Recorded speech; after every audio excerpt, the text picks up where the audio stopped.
I'm Melisa Nielsen with Waldorf Essentials. Are you guys ready to dive into history? Okay, so today's topic is teaching history through biography. And, I want to say that really we're not talking about the younger years. Those first few years of school, I was going to read the way Steiner puts it. Where did I see that? I did not mark it.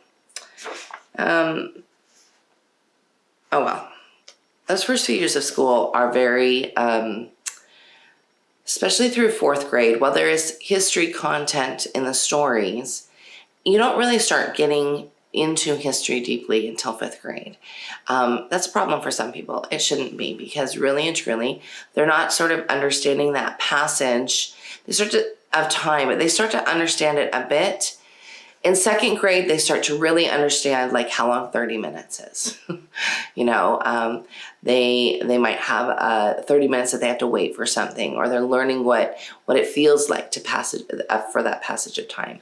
But what really starts to happen is it's this growth period. In about fifth grade, they can understand fully a generation, or how long a historical episode might be. They don't understand that when they're younger. It takes time, and I know people will say, but my kid's really smart. My kid really understands. I understand that. I'm giving you grace for that. But truly, history starts in about fifth grade, and in Waldorf, we start with ancient history. Today, we're going to focus mostly on sort of middle school and up. But I wanted to say, so this history is really taught from about fifth grade on up. In fifth grade, we start with ancient cultures and,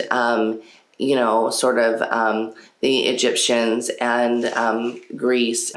And then in sixth grade, we sort of go into the Romans. And then we start with the major religious movements of the time. So you get the life of Christ and the life of Muhammad. And then it sort of moves on. In seventh grade, you'll get the Renaissance and all that came with that, with regards to religious reform and change that came at that time, with regards to explorers at that time. And then right like 13, your child is like just on the cusp of being able to see so much more with regards to history. Steiner really believed that the intellect was born at 14. So that's about eighth grade. So eighth grade is when we really start to use biography in our history. You can use it a little bit before, but it doesn't pack the punch that it does in eighth grade and up. Okay. So this is what Steiner said. Much of what is still found in our history books is of little value for education of the child. And even Charlemagne and similar historical figures should be treated without too much detail. So you want to give them the taste of what it actually is. But don't go deep. Don't go deep, especially when they're not ready. So, with Waldorf history, you have this beautiful layering process. And actually, this is my copy of the Blue Book, and it's falling all apart. It's falling apart. I need a new one. Hint, hint, Daddy. I need a new one. So I'm going to read what it says here. This is sort of like a summary of the history syllabus for different classes, starting with grades 4. Transition. And this is the book that I'm reading from, is the Rudolf Steiner Curriculum for Waldorf Schools by Karl Stockmeyer. So class 4, it says transition from the study of home surroundings to history lessons via local history. So they're doing that like local history bit in grade 4. Grade 5, first historical concepts, civilizations of the other, of everybody that's on the other side from us. So India, Egypt, the Greeks, all of that.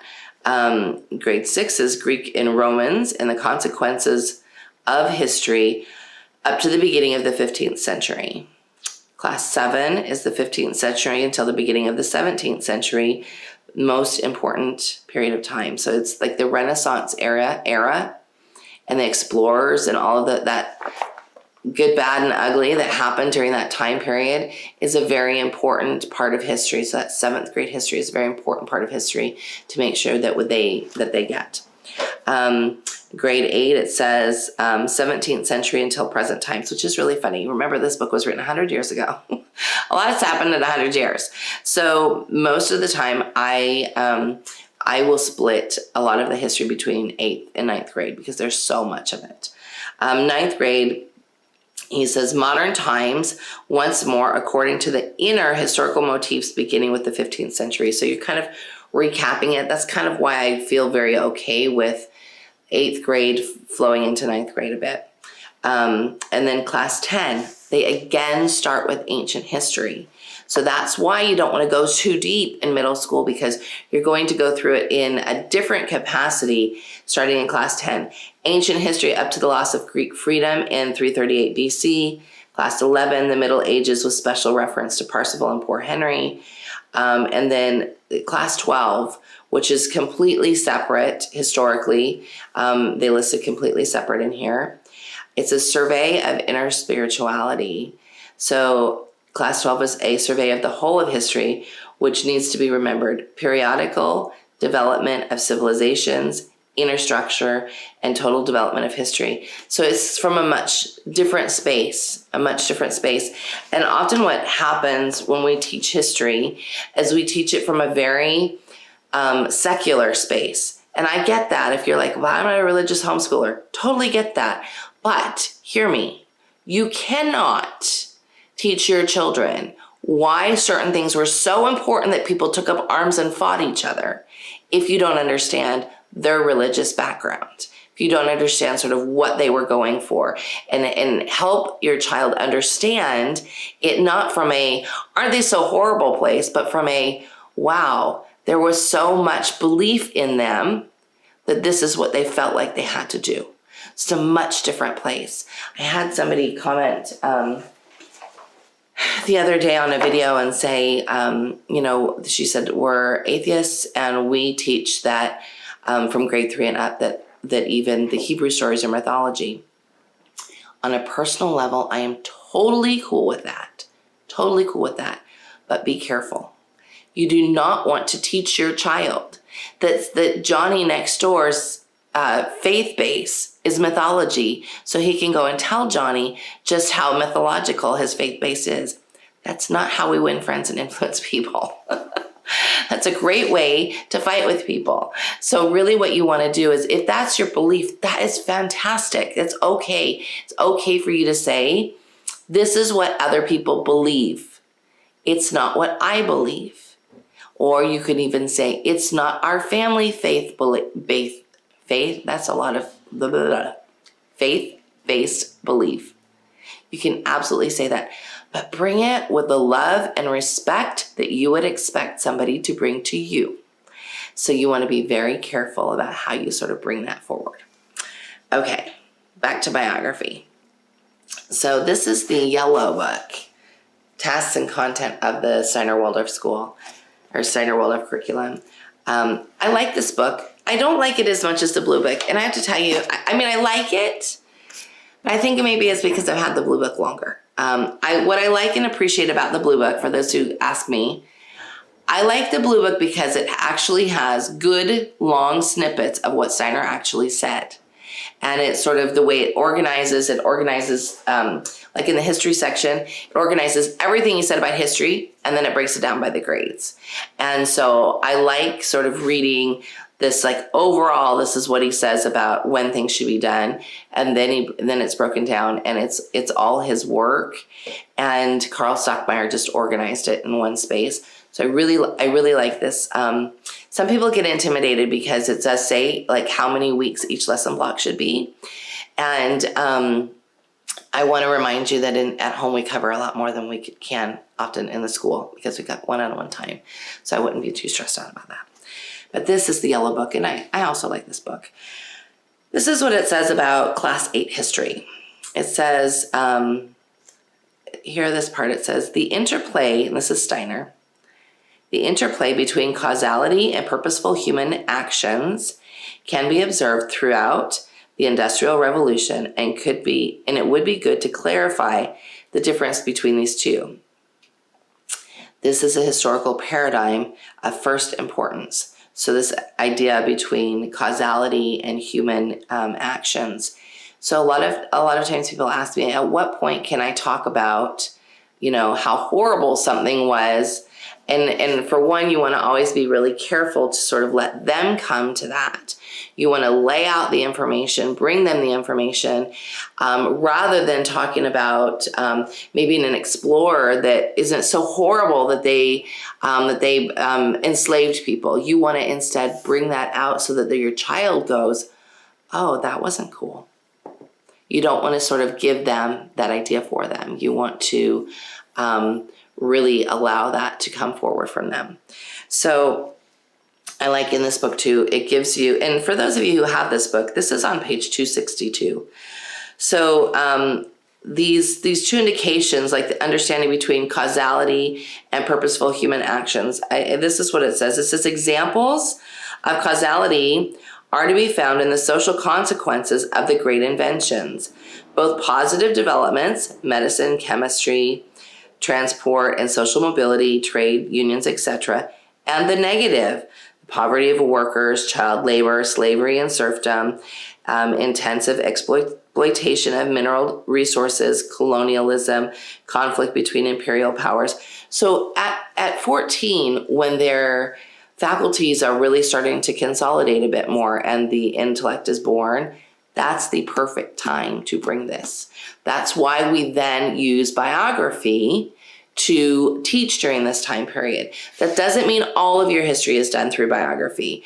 What I tend to do is I tend to sort of look at the time period that we are going to be studying, and then I try to pull in biography as much as possible for their personal reading.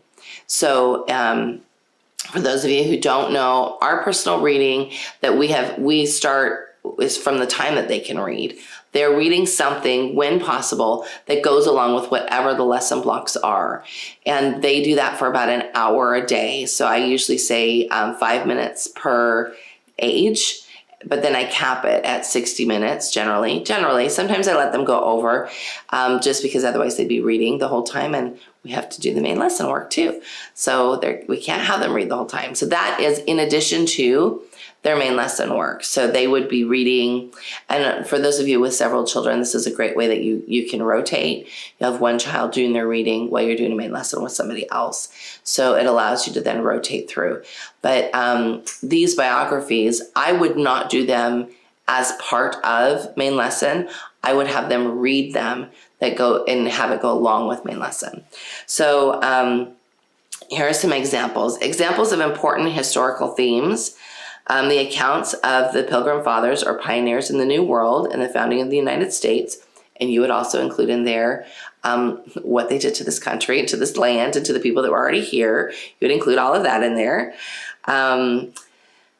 Let's see, the founding of the United States, its political concept and the Constitution, the slave trade and the Civil War, the resistance and the fate of the Native American people, the biographies of Red Cloud, Geronimo, the consequences of the Battle of Little Bighorn and Wounded Knee. So this is a perfect time to sort of bring in a lot of depth of history. Now, I will say, this is listed in class 8. Often I don't get to this until, to the depth of this until class 9. So those two kind of go together in a lot of ways with regards to history. One of my favorite resources I just want to mention, and I do mention it in our curriculum, is the book. It's called To Be a Slave by Julius Lester, and that is so well done. It's sort of done like a diary, and so it's not a true biography in that. I don't believe that it was actually written by his grandfather or great-grandfather that he was writing it about, but it is done in a way that you would very much understand what it was like to be a slave. And so that would be a very good one to consider. This also goes on to say accounts of life in the British Empire from the 19th to the 20th centuries, the Boer War, the life of Mahatma Gandhi, Florence Nightingale, Dr. Livingston, Marcus Garvey, etc. Social consequences of factory work, child labor, slave plantations, and transportation. They sort of all go together, that innovative piece in order to move forward in order to move forward. The limited thinking was, well, we must enslave people. So this would be an opportune time to say, well, how else could we have moved forward? How else could some of these things have been done without doing that, with, from a more positive mindset place, rather than thinking we needed to enslave humanity? How else could that have gone? And sort of asking an open-ended question without necessarily expecting an answer from them, giving them the space to come up with it on their own. And then this lists sort of what they would recommend for teachers, which biographies they would recommend for teachers. They suggest Lenin and the Russian Revolution, Wilfred Owen, the poet, Hitler and the rise of Nazism. That's a really weirdly spelled word and how it comes out. Anyway. Cultural revolutions, Martin Luther King, Nelson Mandela. These are all we've done a bunch of these. I also used there's a great book by, I think it's by Penguin Random House, maybe. I know I got it at Barnes and Noble, and it was for oh my gosh, she was just on the tip of my tongue. Rosa Parks. So we did Rosa Parks. We did Martin Luther King. We also did Tesla.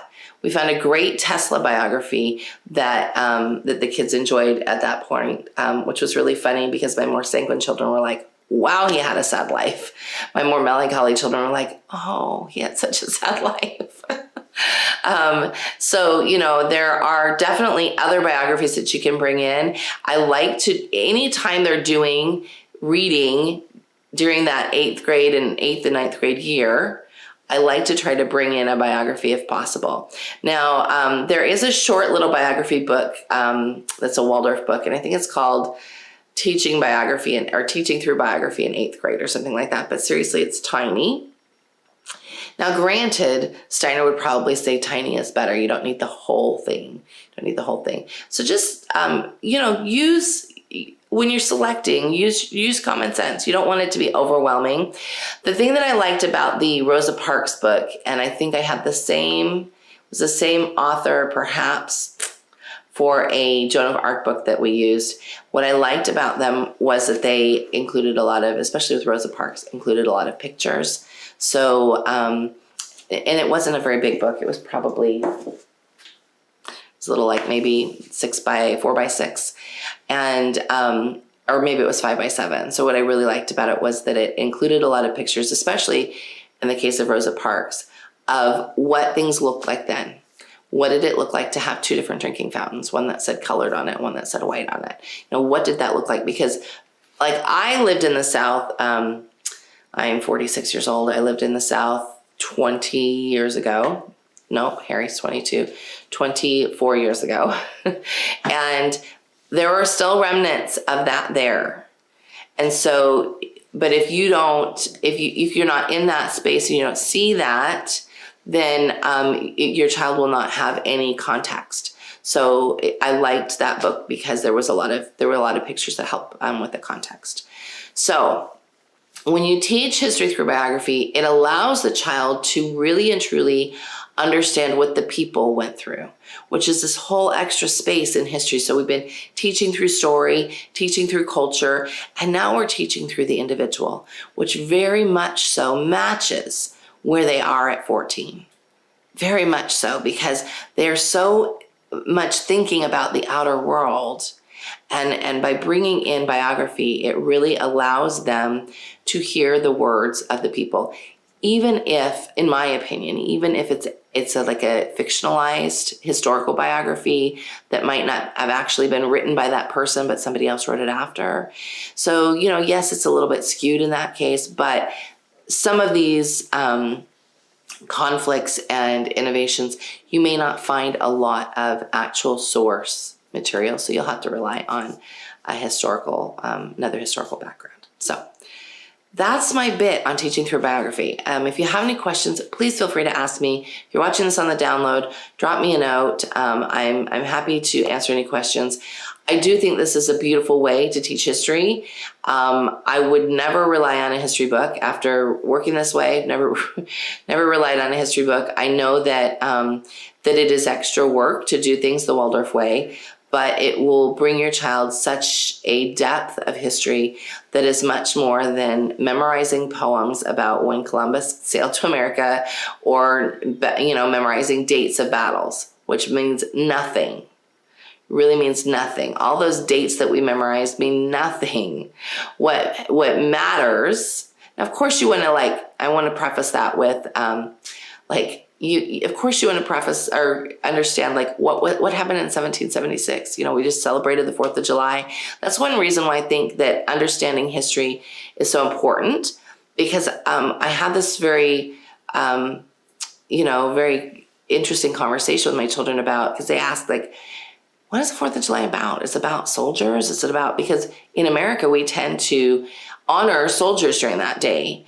And I said, absolutely no, it's not. It's about the Declaration of Independence. So let's talk about that, because it's very different from the way it's celebrated. And not that that's wrong, the way people want to celebrate it, but very much so that I wanted to pull that apart for them so that they understood, okay, so what happened? How long ago did that happen? Because Samuel isn't to that part yet. Yeah, we've talked about the founding of our country and things like that. Talked about that a bit in 5th grade when we did some 5th grade United States geography, but he's going to be diving into that in the next 2 years. So I wanted to really be able to say, well, I want you to remember that this is really what this day is about. This day is about celebrating our freedom from Great Britain and the signing of the Declaration of Independence. It's not about anything else. But of course, in our culture, we make it about a lot of other things, and that's okay. It's totally okay. But want to give them proper context. So, and I did say, there are 2 other days that are when we see them, Memorial Day and Veterans Day, that are supposed to be about those who fought for our country, for sure. And those are their days for sure, but they often get lumped into the 4th of July. So you want to be able to have those conversations, but I'm telling you, those conversations get a lot deeper and a lot more interesting the older they get. So 14 is a really sweet spot. I remember having some great conversations with Eleanor when she was actually in 10th grade. Yes, because it was during the last election. And we were doing American government then and sort of going through it all. And she was very disgusted, and she had a lot of big opinions. But it was a very interesting time, and it's beautiful to sort of watch them blossom into this space when they are, there are things, it's like somebody flipped a switch and things are turning on, and they're having thoughts that they didn't have before, and their capacities are open for new things.